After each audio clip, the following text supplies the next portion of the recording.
Eh bien, bonjour à tous. Une fois de plus, au secret de la Pentecôte, je suis heureux de tous vous voir ici. C'est la présentation numéro 6 de cette série de 10. Et le titre de notre étude aujourd'hui, c'est « Les langues dans la perspective historique ». En résumé, ce qu'on va examiner, c'est le don des langues dans le contexte de l'ensemble de la Bible. Pourquoi Dieu a donné le don des langues et si peut-être le don des langues sera donné à la fin des temps, une fois de plus. Cependant, avant de commencer, nous aimerions passer du temps en prière. On prie toujours avant d'ouvrir le Saint Livre de Dieu parce que nous avons besoin de la sagesse divine. Et donc, je vous invite à incliner la tête avec moi révérencieusement alors que nous prions. Notre Père et notre Dieu, quel privilège c'est de t'appeler Père, de savoir que tu es préoccupé par tes enfants sur cette terre. Nous savons que tu es si préoccupé que tu nous as donné ton livre sacré, la Bible, pour que nous puissions comprendre ta volonté et que nous puissions arriver au ciel. Nous demandons, Père, qu'alors que nous ouvrons ta sainte parole, que tu éclaires nos esprits, que nous puissions comprendre ce que tu as pour nous aujourd'hui. Et plus important encore, nous demandons que tu ouvres nos cœurs afin que nous soyons disposés à recevoir ce que tu as pour nous. Ainsi sois avec nous, éclaire-nous, guide-nous. Nous prions au nom précieux de Jésus. Amen. Nous voulons commencer notre étude dans le chapitre 1 de la Genèse et le verset 28. Dans les précédents versets 26 et 27, Dieu a créé l'homme et la femme. Et maintenant, il va donner à Adam et Ève quelques instructions. Et ces instructions se trouvent au verset 28, où il est dit ceci.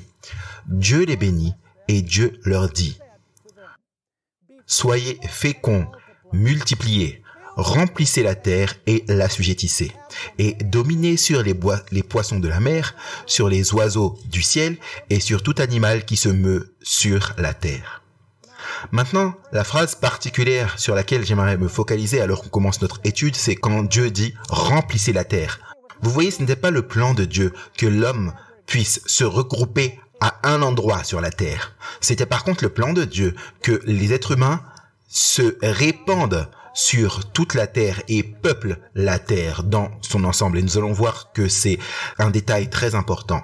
Le plan de Dieu était qu'alors qu'Adam et Ève devaient se multiplier par la procréation, que la race des personnes justes peuple la terre entière. Mais comme on le sait, le péché a gâché le plan originel de Dieu. Adam et Ève, les deux ont mangé de l'arbre de la connaissance du bien et du mal. Et par conséquent, l'infection par le virus du péché a pénétré la race humaine. Et à cause de cela, la terre a commencé à se remplir. Mais elle s'est remplie pas avec une race de justes, mais elle s'est remplie avec une race méchante et pécheresse. Mais il y avait de bonnes nouvelles. Et la bonne nouvelle, c'était que Dieu avait promis d'envoyer un rédempteur sur la terre. Il a promis d'envoyer le Messie. Et nous trouvons cette belle promesse tout au début de la Bible dans Genèse chapitre 3 et le verset 15. Mon verset préféré dans toute la Bible. À l'époque, j'avais fait une série de 52 présentations juste sur la Genèse et c'était le verset central de notre étude. Et donc j'aimerais lire ce verset qui a plusieurs éléments importants que je vais souligner alors que nous commençons notre étude. Ici, Dieu parle au serpent. Et quand je dis au serpent, je ne parle pas du serpent, je parle du diable qui a utilisé le serpent comme médium. Il est dit dans Genèse 3, 15, Dieu parle. « Je mettrai inimitié entre toi, c'est-à-dire le serpent, et la femme, entre ta postérité, c'est-à-dire la postérité du serpent, et sa postérité, celle de la femme. » Et donc, quel va être le résultat de cette inimitié ou cette bataille entre le serpent et la femme et entre la postérité du serpent et celle de la femme? Il n'y a aucun doute sur ce qui va se passer parce que la dernière partie du verset dit « Il t'écrasera la tête et tu lui blesseras le talon. » D'autres versions disent « Tu lui meurtriras le talon et il écrasera ta tête. » Évidemment, une blessure à la tête est beaucoup plus grave qu'une blessure au talon. Donc, Dieu dit que je vais envoyer le Messie au monde. Il va livrer bataille contre toi, il va t'écraser la tête, mais toi, tu vas blesser son talon. Maintenant, j'aimerais que nous puissions regarder Genèse 3, 21, où nous avons une description de comment est-ce que Dieu allait résoudre le problème par le Messie. Nous savons qu'il y allait avoir inimitié, mais comment est-ce que Dieu allait résoudre le problème? Si vous vous souvenez, quand Adam et Ève ont péché, le premier résultat de leur péché était qu'ils se sont retrouvés nus. Pas vrai? Et donc ils ont essayé de se couvrir avec des feuilles de figuier. C'est-à-dire qu'ils ont essayé de se couvrir avec leur propre justice. Ils ont essayé de couvrir la nudité de leur péché par leur propre justice. Mais Dieu a fait quelque chose de très intéressant avec Adam et Ève. Dieu a montré que leur nudité, la nudité du péché, n'allait pas être couverte par des vêtements confectionnés par eux. Elle allait être couverte d'une manière différente. Genèse 3, 21 nous explique comment le Messie allait écraser la tête du serpent. Il allait écraser la tête du serpent de manière très étrange. Il est dit dans Genèse chapitre 3 et le verset 21. Pour Adam et sa femme, l'Éternel Dieu fit des habits de peau et il les en revêtit. Remarquez donc ici plusieurs détails. Il est dit que Dieu a fabriqué pour Adam et Ève des tuniques de peau afin de les en revêtir. Maintenant, que doit-il se passer pour que vous puissiez obtenir la peau d'un animal? Vous devez tuer l'animal. Tout à fait. Et donc, nous trouvons ici Dieu qui annonce qu'un agneau immaculé, sans péché, allait être tué et il allait couvrir de cette façon la nudité du péché de l'homme. Et sans aucun doute, Satan était au fait de ce qu'il se passait. Il observait ce sacrifice et il s'est dit, le péché a causé la nudité et maintenant, cet animal, cet agneau immaculé, est tué et Dieu a pris la peau de l'animal et il a couvert la nudité d'Adam et Ève, la nudité du péché. Et donc le diable est maintenant perplexe sur comment Dieu va résoudre le problème du péché, plus précisément. Et donc le diable, il apprend très vite. Il dit, maintenant je sais ce que Dieu va faire. Il va envoyer une semence dans le monde née d'une femme et il va, à travers cette semence née d'une femme, il va mourir. Il va vivre une vie immaculée et il va mourir. Et ainsi, la nudité de l'homme, de son péché, va être couverte. Et donc, le diable était décidé qu'il n'allait pas autoriser la promesse de Genèse 3, 15 à s'accomplir. Il dit, si je permets à cette semence de venir, alors la semence va m'écraser la tête parce qu'elle va venir et vivre une vie parfaite à la place de l'homme et elle va mourir à la place de l'homme et je vais perdre mon royaume. Donc, je ne peux pas permettre à cette semence de venir au monde. Et donc, le diable a mis en place un plan A. Et le plan A était d'essayer de tuer la semence. Et donc, il dit, si je peux tuer la semence, alors il n'y aura pas de salut. Et bien sûr, le premier accomplissement de Genèse 3.15 est dans l'histoire de Caïn et Abel.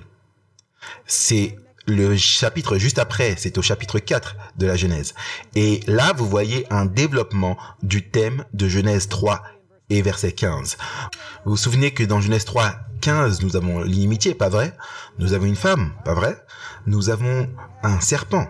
Nous avons la postérité du serpent et la postérité de la femme. Maintenant, avons-nous cela dans l'histoire de Caïn et Abel?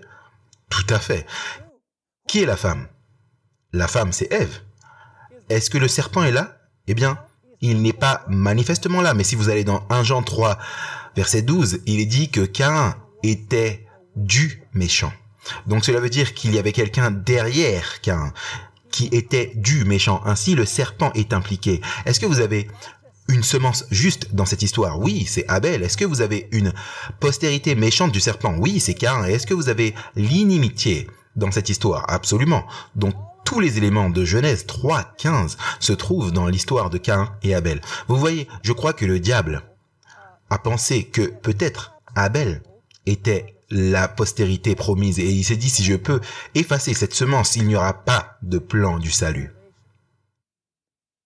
Et donc il l'a anéanti.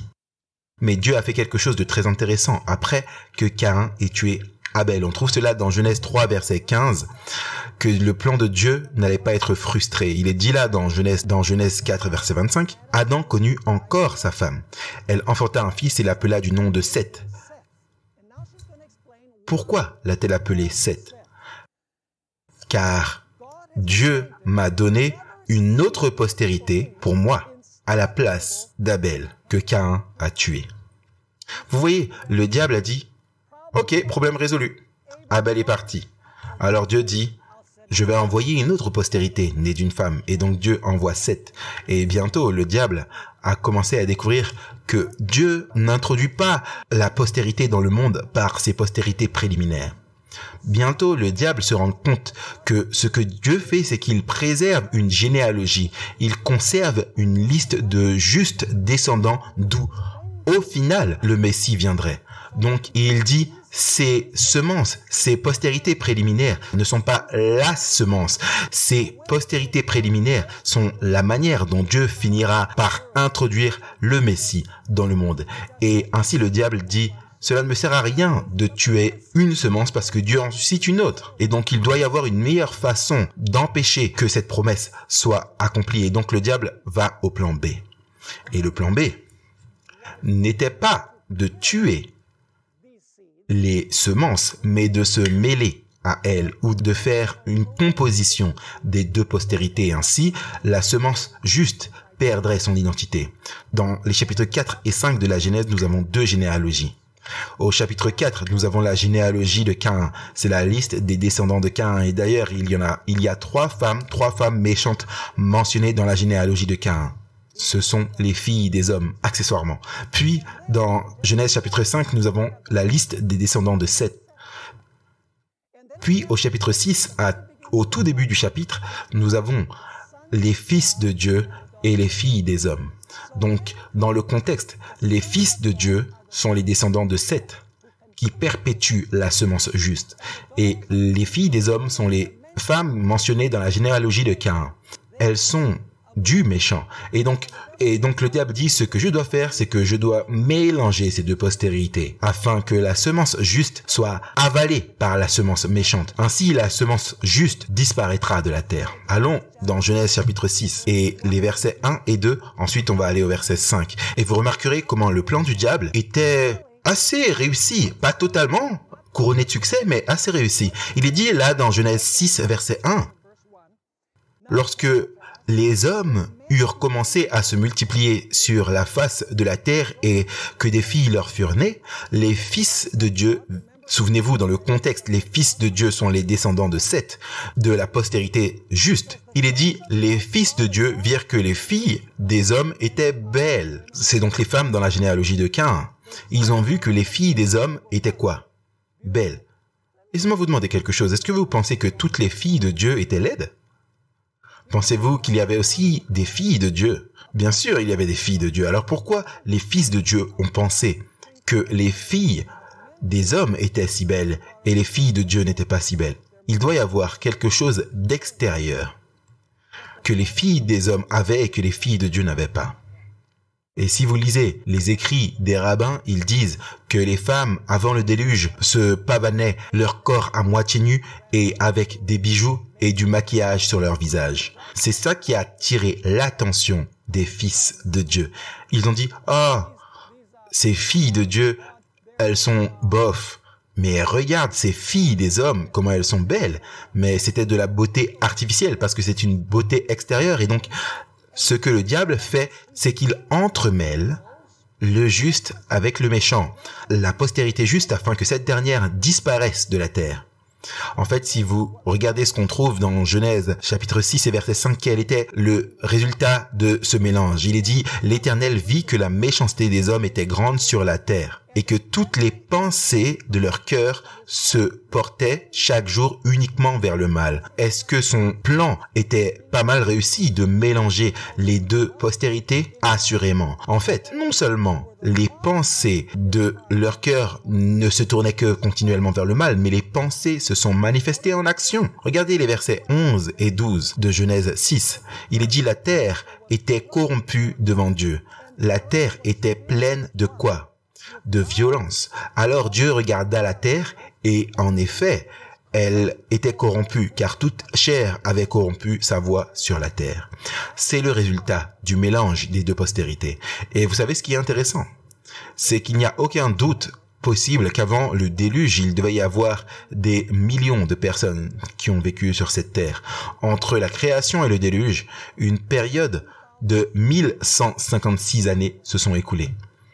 Dans un monde où il n'y avait pas de rareté des ressources naturelles, dans un monde où il y avait très peu de maladies, dans un monde où les hommes vivaient presque 1000 ans, combien d'enfants est-ce qu'un homme de 969 ans pouvait-il avoir? Les gens, mes amis, vous savez, quand ils avaient 300 ans, ils sortaient de leur adolescence.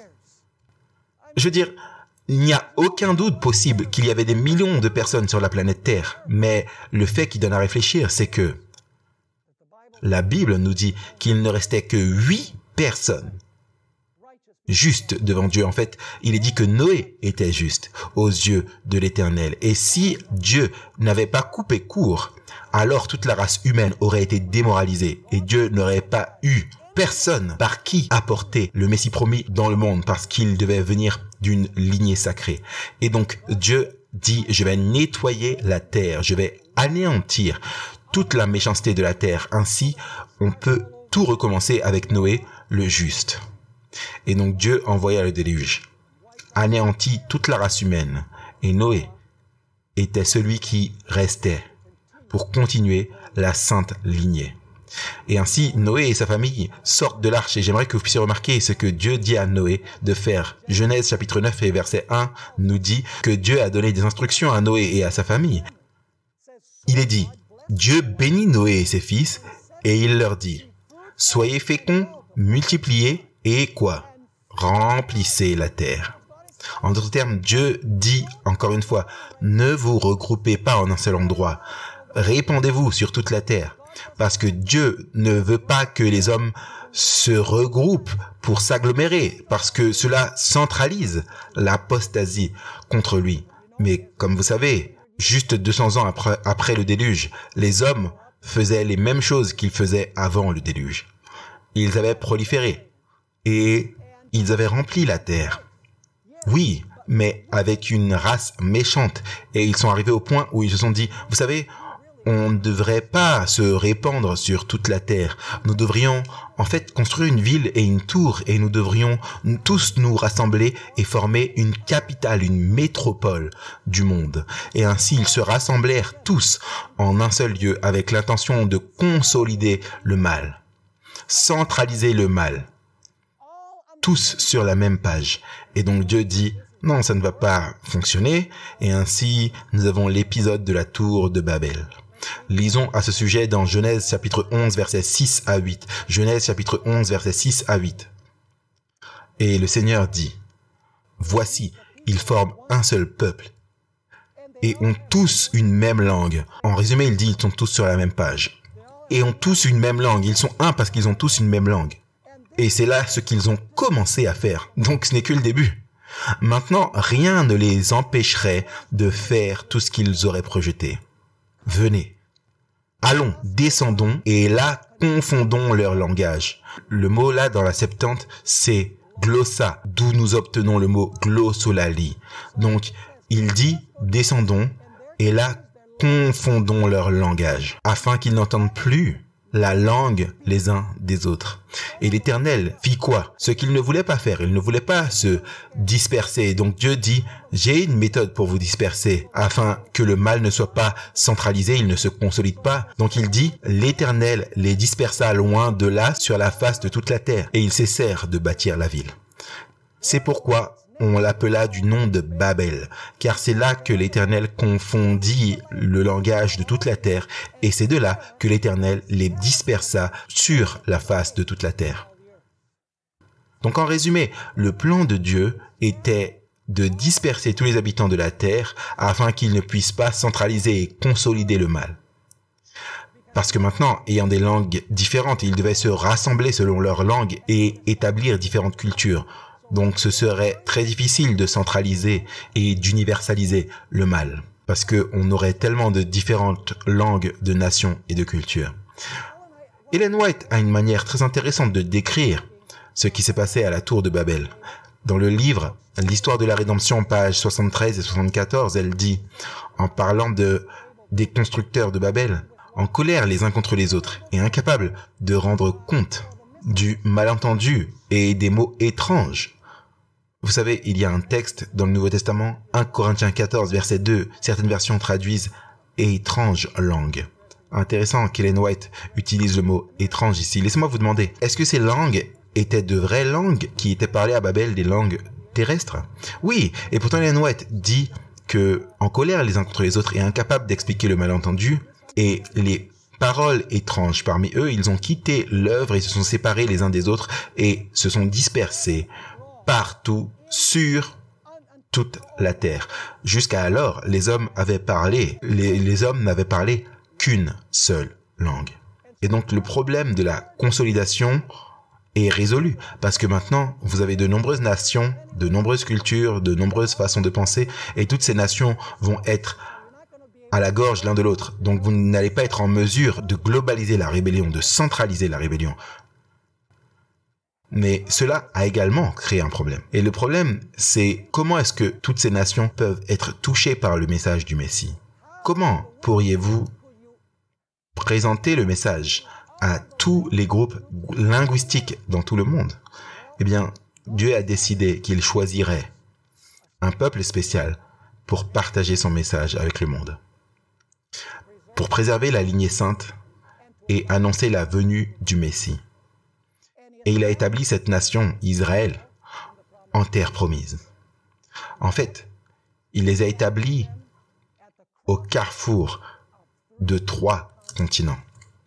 Parce que tout le peuple de ces continents, Europe, Asie et Afrique, ont dû traverser Israël. Et donc Dieu dit, je place mon peuple à un endroit stratégique, de sorte que, alors que les gens viennent d'autres nations, ils entrent en contact avec mon peuple, et mon peuple communiquera avec eux l'évangile sur le Messie à venir et le secret de leur prospérité. Et ainsi, ils retourneront dans leur nation et ils apporteront l'évangile à leur nation. En d'autres termes, le plan de Dieu dans l'Ancien Testament était que les nations viennent à Israël. Ce n'était pas à Israël d'aller vers les nations, c'était aux nations de venir à Israël et de là voir le secret de leur prospérité et entendre parler du Messie à venir. J'aimerais que vous puissiez remarquer la description de ce plan dans plusieurs textes que l'on trouve dans l'Ancien Testament. Deutéronome chapitre 4 et versets 6 à 8. Dieu dit à son peuple Israël, lorsqu'il les sort d'Égypte, par conséquent, faites attention à les observer. Ce sont ses lois et ses commandements. Car ce sera là votre sagesse et votre intelligence aux yeux des peuples qui entendront parler de toutes ces lois et qui diront « Cette grande nation est un peuple absolument sage et intelligent. Quelle est en effet la grande nation qui est des dieux aussi proches que l'Éternel notre Dieu l'est de nous toutes les fois que nous l'invoquons? Et quelle est la grande nation qui est des lois et des ordonnances justes comme toute cette loi que je vous présente aujourd'hui? Cette nation est merveilleuse, vous avez un Dieu magnifique. » Et ils retourneraient dans leur nation porter l'évangile. Nous trouvons un exemple de cela dans un cas spécifique d'une femme, une reine. Elle est connue comme la reine de Saba. L'histoire se trouve dans 2 Chroniques, chapitre 9, versets 6 et 8. Vous voyez, la reine de Saba avait entendu parler d'Israël. Elle avait entendu parler du règne juste de Salomon. Et elle a dit, je dois aller pour avoir un entretien avec lui, parce que je dois voir quel est le secret de la prospérité d'Israël. Et donc, elle a fait un voyage en Israël pour interviewer le roi Salomon. Et j'aimerais que vous puissiez voir ce qu'on trouve dans 2 Chroniques, chapitre 9 et le verset 6.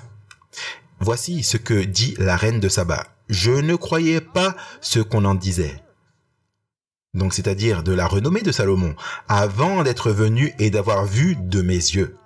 Et voici, on ne m'a pas raconté la moitié de la grandeur de ta sagesse. Tu surpasses ce que la renommée m'a fait connaître. Et donc, on dirait qu'elle fait l'éloge du roi Salomon. Ah, mais elle savait où était le secret. Salomon lui a dit, regardez ce qu'on trouve au verset 8. Elle reconnaît que ce n'était pas Salomon, que c'était l'Éternel. Béni soit l'Éternel ton Dieu, qui t'a accordé la faveur de te placer sur son trône comme roi.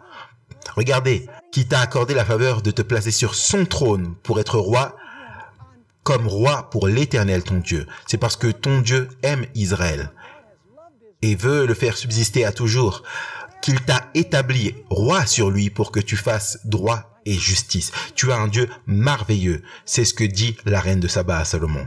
Ça, c'était le plan de Dieu. Que toutes les nations de la terre viennent en Israël et qu'Israël soit une lumière et qu'ils retourneraient dans leur pays et partageraient la merveilleuse nouvelle sur le Messie à venir. Regardons 2 ou 3 autres exemples du plan de Dieu dans l'Ancien Testament. Zacharie chapitre 8 et le verset 20 à 23. J'aime ça. C'est l'un de mes passages favoris dans tout l'Ancien Testament. Il est dit, ainsi parle l'Éternel des armées. Il viendra encore des peuples et des habitants d'un grand nombre de villes. Les habitants d'une ville iront à l'autre en disant, allons implorer l'Éternel et chercher l'Éternel des armées. Nous irons. Ensuite, l'autre personne répond, nous irons aussi. Oui, et beaucoup de peuples et de nombreuses nations viendront chercher l'Éternel des armées à Jérusalem et implorer l'Éternel. Ainsi parle l'Éternel des armées. En ces jours-là, 10 hommes de toutes les langues des nations saisiront un juif par le pan de son vêtement et diront, nous irons avec vous, car nous avons appris que Dieu est avec vous.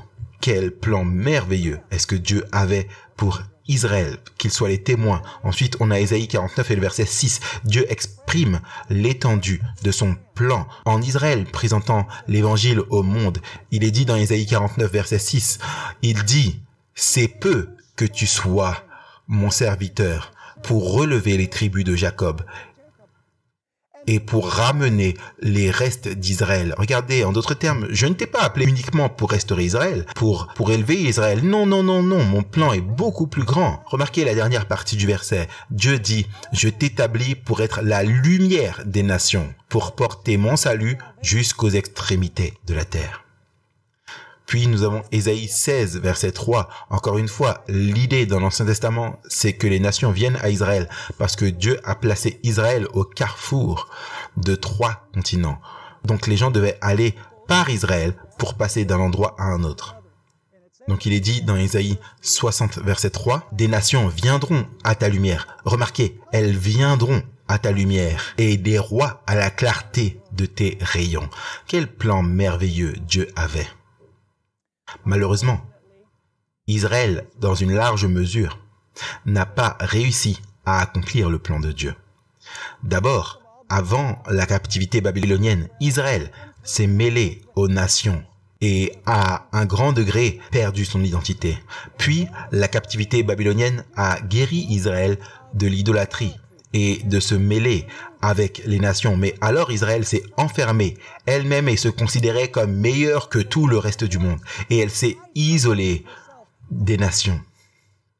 Et donc Israël a échoué dans une large mesure à accomplir le plan de Dieu pour que les peuples sachent quel était le secret de la prospérité d'Israël et concernant la venue du Messie.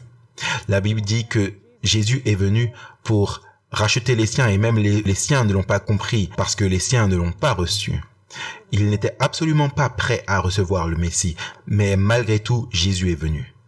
Jésus a dit, j'ai un calendrier, je dois mourir à une certaine année, à la Pâque, je dois être enseveli et je dois ressusciter le 3e jour, puis 50 jours plus tard, c'est le jour de la Pentecôte. J'ai un calendrier que je dois accomplir. Si mon peuple n'accomplit pas mon plan complètement, alors je vais malgré tout faire mon œuvre et un jour, les gens comprendront.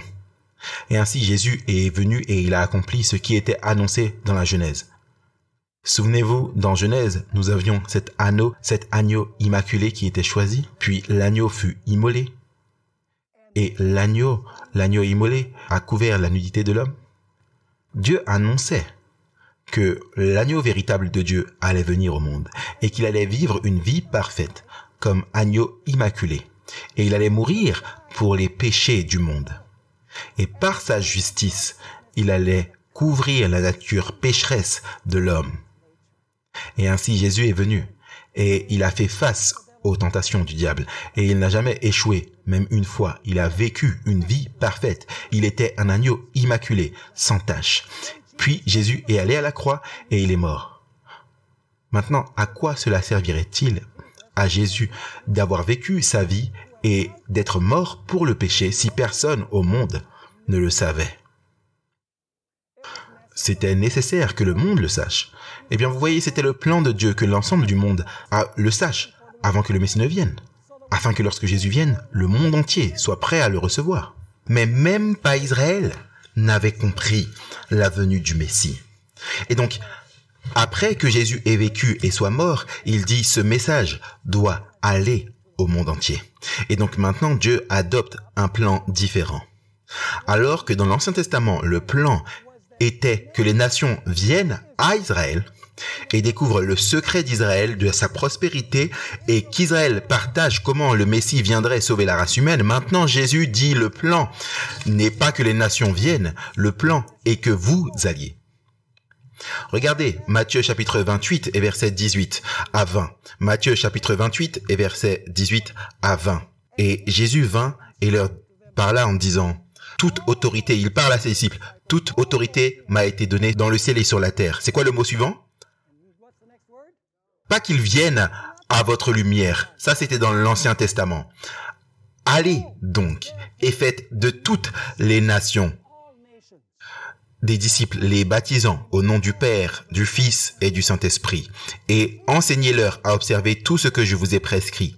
Et voici, je suis avec vous tous les jours jusqu'à la fin du monde. Amen.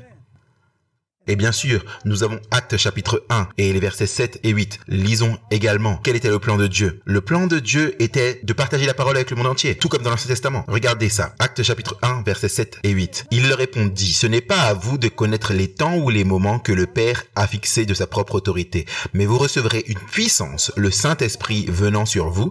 Et regardez, quel sera le but de la puissance? N'est pas de leur donner une extasie spirituelle ou de les faire se sentir mieux que quiconque ou l'auto-édification. Non, non, non. La puissance a un but précis. C'est axé sur l'évangélisation. Et donc, il est dit ici, mais vous recevrez une puissance, le Saint-Esprit survenant sur vous et vous serez quoi? Mes témoins. Regardez où? À Jérusalem. Ensuite, dans toute la Judée. Puis où? Dans la Samarie et finalement quoi? Jusqu'aux extrémités de la terre. Mais il y avait un grand problème très grave. Et c'était que tous les disciples que Jésus avait établis pouvaient parler seulement une langue. Alors comment pourrait-il aller à Corinthe, Éphèse et vers d'autres nations où différentes langues étaient parlées? Comment pourrait-il proclamer l'évangile? Vous voyez, Babel a créé un sérieux problème. Parce que le but de Babel n'était pas de permettre au mal de se consolider, mais en confondant les langues, Dieu a fait apparemment que ce soit très difficile pour que l'évangile aille dans le monde entier parce que les noyaux de ses partisans ne parlaient probablement que l'araméen. Et donc, Babel a créé un problème. Mais pour Dieu, il n'y a pas de problème. Et donc, Dieu dit, je sais ce que je vais faire. Je vais défaire Babel. Je vais annuler ce qui s'est passé à Babel. Et ce que je vais faire, c'est que je vais donner le même don que j'ai donné à Babel aux disciples, à mes apôtres. Mais le but n'est pas de confondre, mais le but du don, c'est qu'ils puissent aller vers les nations et qu'ils puissent proclamer le message à toutes les nations. Et ainsi, au jour de la Pentecôte, Dieu donna le don des langues. Et vous savez, beaucoup de gens parlent du don des langues et disent « Oh, c'est pour vous édifier vous-même, c'est afin que vous puissiez avoir une super élévation spirituelle. » Et vous savez, si vous ne parlez pas en langue, vous n'avez pas le Saint-Esprit. Et certaines personnes disent « Si vous ne parlez pas en langue, vous ne pouvez même pas être sauvés. » Et donc, les gens sont culpabilisés parce qu'ils ne parlent pas en langue et ils font tout et ils essayent même de se suggérer. Ils rentrent dans une frénésie pour pouvoir parler en langue. Parce que l'idée, c'est que si vous ne parlez pas en langue, vous ne pouvez pas être sauvé. Mais les langues dont ils parlent ne sont pas des langages. Ce sont des mots qui ne sont prononcés nulle part sur la planète Terre. Mais le but des langues, mes amis, n'était pas de s'édifier à travers une langue que même Dieu ne comprend pas. Le but des langues était pratique, il était évangélique, il était pour donner aux apôtres la capacité d'aller vers les nations et de parler les langues qui étaient parlées dans ces nations. Regardons Actes chapitre 2 et le verset 5. Et ensuite, on va lire les versets 9 à 11. C'est au jour de la Pentecôte. Regardez qui est rassemblé là avec les disciples dans la chambre haute. Il est dit là dans Actes chapitre 2 et verset 5. Or, il y avait en séjour à Jérusalem des Juifs, hommes pieux. De quoi? De toutes les nations qui sont sous le ciel. Et ensuite, on va descendre au verset 9. Regardez que plusieurs nations sont mentionnées par nom.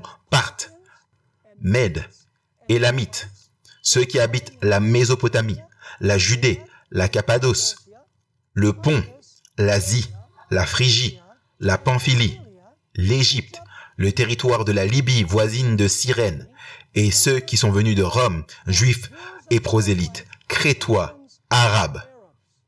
Donc vous avez vu toutes les nationalités qui sont mentionnées ici. D'ailleurs, si vous remontez à la Genèse, chapitre 10, qu'on appelle la table des nations, voilà les nations qui descendent de Shem, Ham et Japheth. Et vous remarquerez que la plupart de ces nations citées ici sont mentionnées dans Genèse 10 et la table des nations, les nations qui ont vu le jour au résultat de la confusion des langues à la tour de Babel. Maintenant, Dieu, dans sa providence, fait que cela se produit à la Pentecôte. Vous dites pourquoi à la Pentecôte? Une raison très simple. Vous voyez, il y avait 3 fêtes hébraïques où tous les hommes devaient se rendre présents à Jérusalem. Tous les hommes de 12 ans et plus. Les 3 fêtes des moissons, qui étaient la Pâque, la Pentecôte et la fête des tabernacles. Tous les hommes de 12 ans et plus devaient aller personnellement à Jérusalem pour fêter la fête, ce qui veut dire qu'au jour de la Pentecôte, il y avait des individus de chaque nation sur la planète présents là. Et ainsi, dans la chambre haute, Dieu a donné aux disciples la capacité de parler les langues de toutes les nations représentées là. Est-ce que vous me suivez ou pas?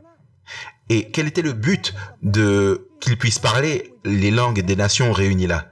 Dieu savait que ces individus allaient venir à Jérusalem pour la fête, retourneraient alors dans leur nation et porteraient la nouvelle qu'ils avaient entendue dans leur propre langue, dans la chambre haute. Ils partageraient la nouvelle dans leur propre langue sur la venue du Messie et le salut par Jésus-Christ. En d'autres termes, Dieu l'a rendu très clair qu'à la Pentecôte, il a donné le don des langues pour des raisons pratiques, des raisons évangéliques. En d'autres termes, le don ne fut pas donné pour l'auto-édification. Le don n'a pas été donné pour faire l'expérience d'un high spirituel ou comme une preuve que vous êtes sauvé. Le but était évangélique. Le but était de pouvoir partager dans les langues des nations. Est-ce que ce point est clair? Maintenant, nous allons étudier un peu plus sur le don des langues dans les conférences suivantes. En fait, les quatre dernières présentations vont être sur le don des langues dans le Nouveau Testament. Puis, nous allons étudier méticuleusement chaque texte du Nouveau Testament qui parle du don des langues, pour voir si nous pouvons déterminer ce qu'était vraiment le don des langues. Parce qu'aujourd'hui, le don a été contrefait. Le don aujourd'hui n'est pas le même don qui existait au temps biblique. Maintenant, j'aimerais que vous puissiez regarder certaines choses sur le don des langues au temps de la fin. Venez avec moi dans Matthieu chapitre 24 et le verset 14. Matthieu 24 et le verset 14. Laissez-moi vous demander, est-ce que Jésus nous a donné la même commission qu'il a donnée aux apôtres? Très certainement. Remarquez ce que nous trouvons dans Matthieu 24 et le verset 14. Et cette bonne nouvelle du royaume sera prêchée dans le monde entier pour servir de témoignage à toutes les nations, alors la fin viendra. Dieu nous a donné la même commission d'aller dans toutes les nations et de partager l'évangile. Apocalypse 14, verset 6. Le message du premier ange nous dit également la même chose. Il est dit là, dans Apocalypse 14, verset 6, « Je vis un autre ange qui volait par le milieu du ciel, ayant un évangile éternel pour l'annoncer aux habitants de la terre, à toute nation. » Et qui sont-ils? À toute nation, à toute tribu, à toute langue et à tout peuple. Est-ce que Jésus, donc, nous a donné la même commission qu'il a donnée aux apôtres? Oui, c'est le cas. Maintenant, quand est-ce que c'est la dernière fois que vous avez vu un adventiste du 7e jour qui a le don des langues? Vous savez, je n'ai pas connu une seule personne dans l'église adventiste qui a le don des langues qui a été distribué à la Pentecôte. Maintenant, je connais quelqu'un qui a eu le don des langues. J'avais un professeur au séminaire, son nom était Gottfried Oostervo.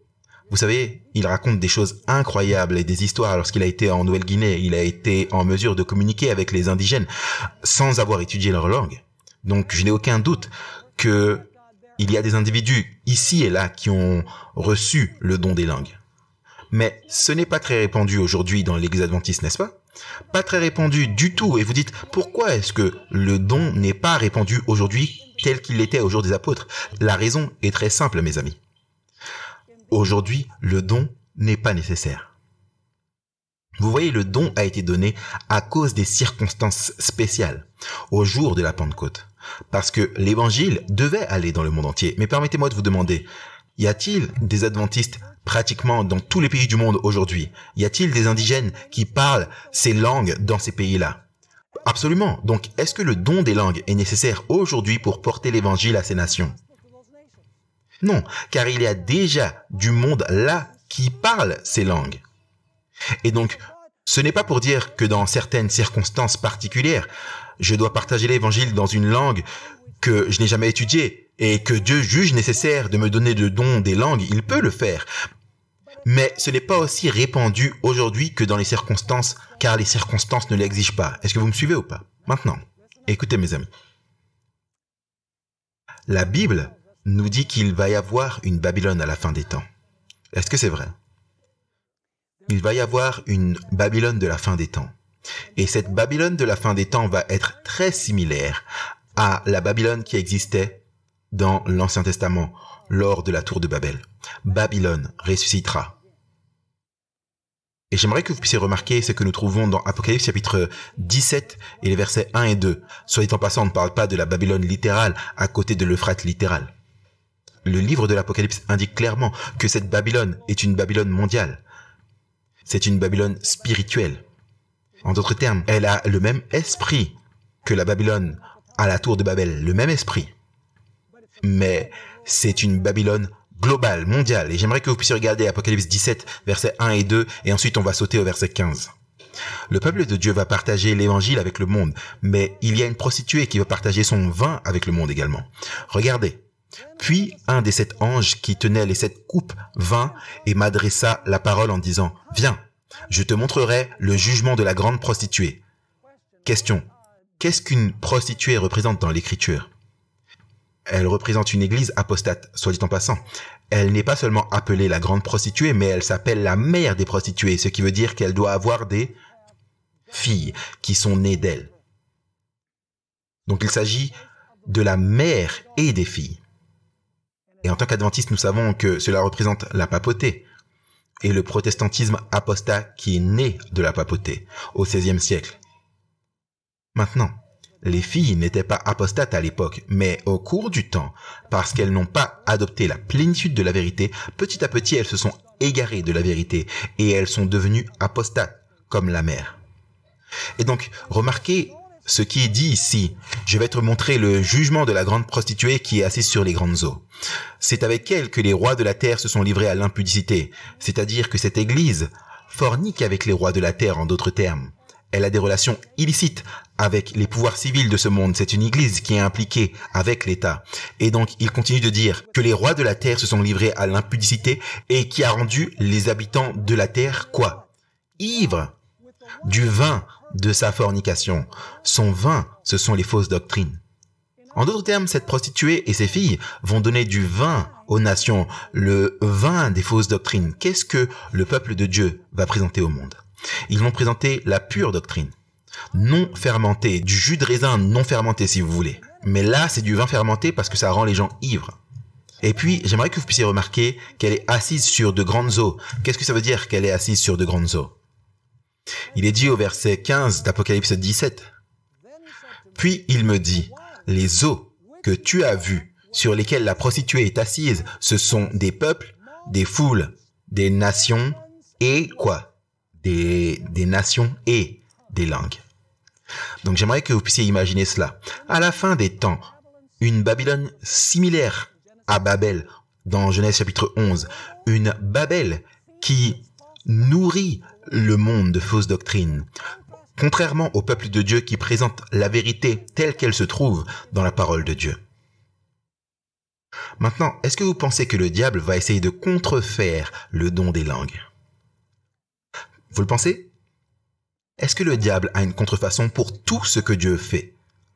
Vous feriez mieux de le croire. Est-ce qu'il va essayer de contrefaire la seconde venue de Christ? Très certainement. Est-ce qu'il a un faux jour d'adoration? Bien sûr. Pensez-vous que peut-être il va avoir un faux don des langues? Un don qui, au lieu d'être pour l'évangélisation et toucher le monde avec l'évangile du Christ, avec une langue que les gens peuvent comprendre, ça va être simplement une langue que personne ne peut comprendre, qui fait obstacle à la communication? Je crois, alors que nous continuons d'étudier 1 Corinthiens chapitre 14 et que nous étudions d'autres passages de l'Écriture, nous allons voir que le diable va essayer maintenant et va aller de plus en plus essayer de contrefaire le don des langues et en faire quelque chose pour l'auto-édification, pour vivre une expérience trip spirituelle et pour montrer soi-disant un grand degré de spiritualité. Et c'est exactement ce qui se passe dans le monde aujourd'hui. Et vous savez quoi? À Babel, Dieu a divisé tout le monde parce qu'il leur a donné différentes langues afin qu'ils ne puissent pas consolider le mal. Mais vous savez, le livre de l'Apocalypse nous dit qu'en dépit d'avoir des nations, des langues et des peuples à la fin, toutes ces nations et ces langues et ces peuples vont se consolider dans un système mauvais. En d'autres termes, même la confusion des langues par Dieu n'empêchera pas une union mondiale dans l'apostasie contre Dieu. Une union de la prostituée avec les filles et les rois de la terre, les pouvoirs civils de la terre. J'aimerais que vous lire une déclaration intéressante du livre Patriarches et Prophètes sur ce qui s'est passé à la tour de Babel. Et tout de suite, vous allez voir des similitudes avec ce qui se passe dans le monde religieux aujourd'hui. Cette déclaration, c'est dans Patriarches et Prophètes, pages 118 et 119. En conséquence, ils ont voyagé dans la plaine de Shinéar. Ce sont les bâtisseurs de Babel, sur les rives de la rivière quoi? Est-ce que Babylone à la fin des temps est assise sur les grandes eaux de l'Euphrate? Oui, mais c'est une rivière spirituelle.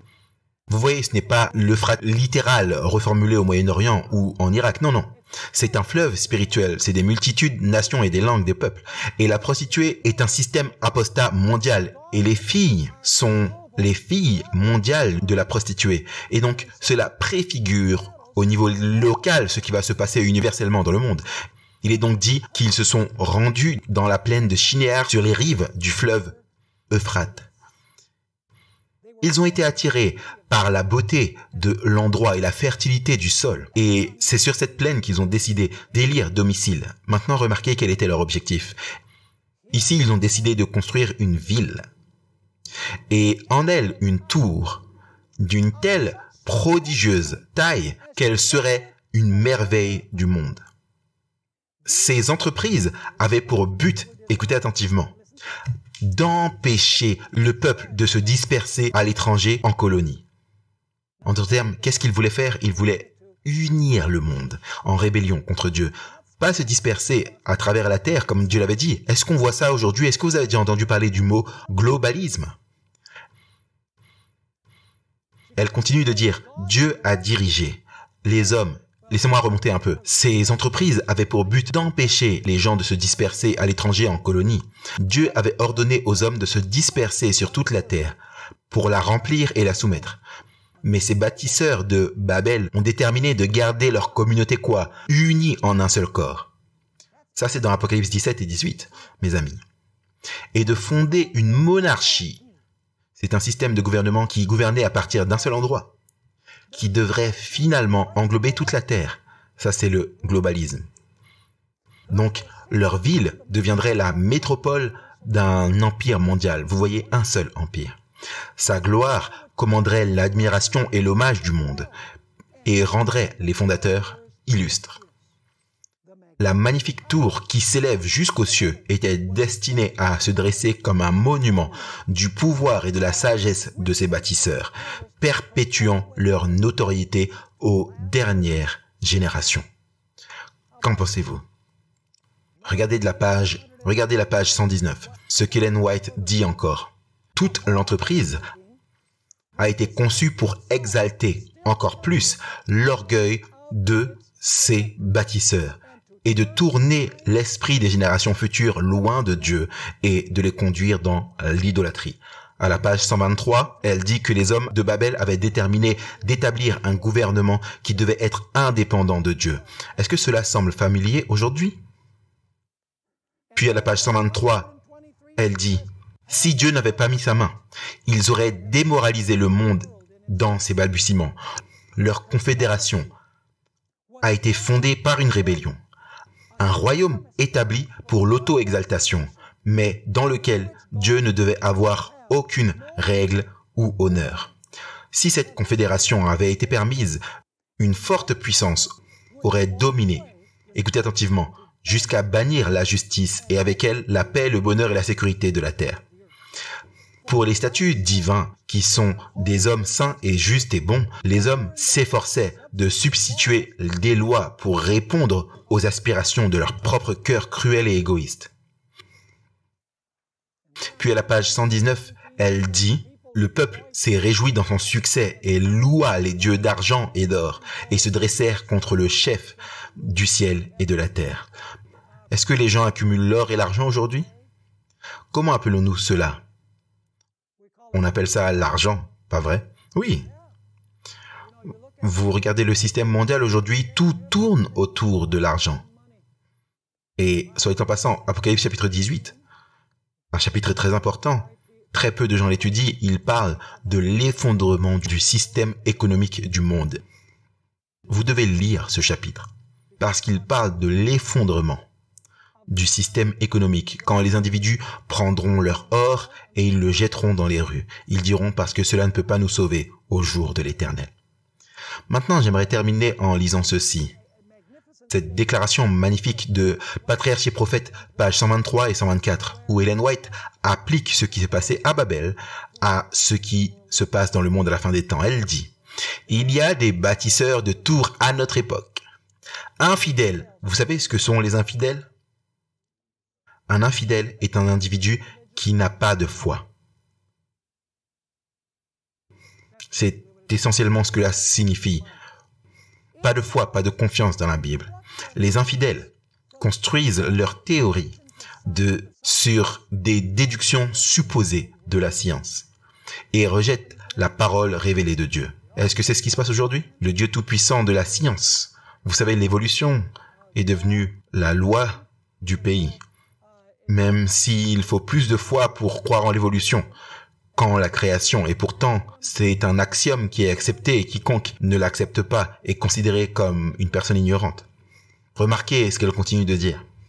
Ils prétendent prononcer une sentence contre le gouvernement moral de Dieu. Ils méprisent sa loi et se vantent de la suffisance de la raison humaine. Alors, parce qu'une sentence contre l'œuvre mauvaise n'est pas exécutée promptement, le cœur des fils de l'homme est pleinement tourné en eux pour faire le mal. Maintenant, vous dites, ok, ça c'est les laïcs, ça c'est les incroyants, ça c'est des gens qui n'ont jamais cru en Dieu. Ce n'est pas le cas. Remarquez le paragraphe suivant. Dans le monde professamment chrétien, beaucoup se détournent des enseignements clairs de la Bible et construisent un credo de spéculation humaine et de fables plaisantes. Et ils montrent leur tour comme un moyen de monter au ciel. Les hommes sont pendus avec admiration aux lèvres de l'éloquence. Ça, c'est les prédicateurs, soit en passant.